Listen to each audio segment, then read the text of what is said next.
Here I have a brad nailer, and it's an 18 gauge, as you see on here. That's the actual size of the nails that it uses. And if I open up this by pushing the button there, here's the nails that go in here. These are 1 inch long. This one I'll do up to about 2.5 inch. Like I say, to load it, slide it down in the bottom of the slot, and it should push right in. And you just close it up. Snaps into place. And if you notice there's a little slot here, you can actually see the nails.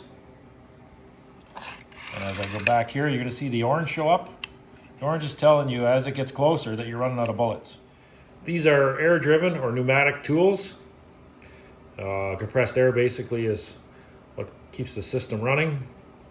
On the front here, you have to push the little tab down. That's your safety. It has to be pushed down in order for the trigger to work. And what it does is it'll shoot the nail into the material that you want it to go into. When you use a brad nailer, any air-driven tool, you should add oil into the spout of it. So you would tip it up.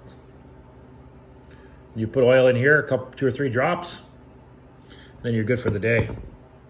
This will help keep the inside lubricated, and the tool will last and perform for a long time. The airline's coming into here has what they call a quick disconnect. So I take it like this and I bring it back.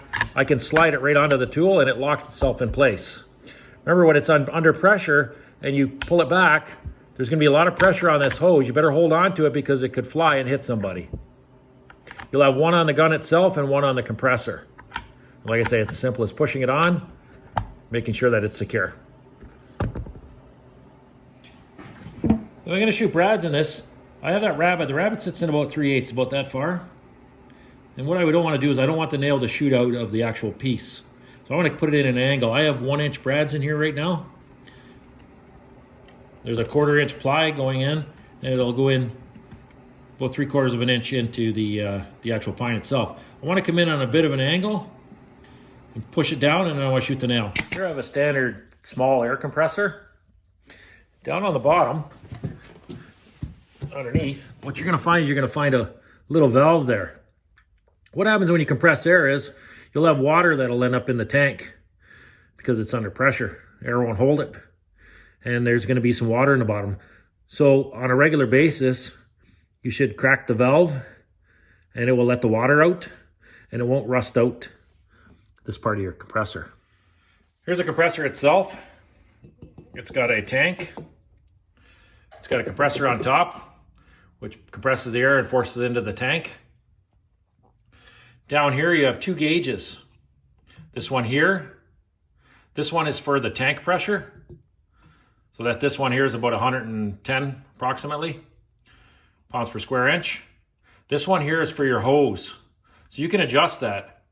The longer and bigger your nails are, the more pressure you're going to need. So what you can do is you can wind it.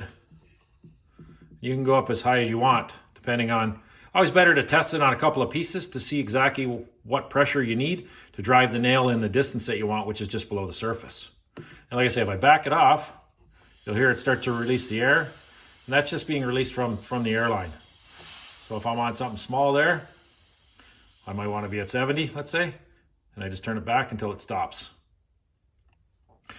Here, basically, is an on and off switch.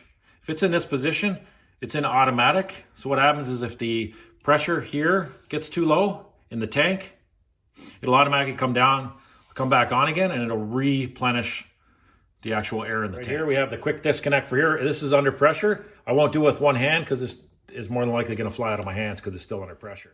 If you're going to release the hose on here and it's under pressure, in this case it's over 100 PSI, it's going to have a bit of pushback on this. So you're going to want to have a firm grip on the hose so it doesn't get away from you. If it does, it's could injure you or someone else around you. So what you want to do is you want to hold on tight to it, slip the collar back,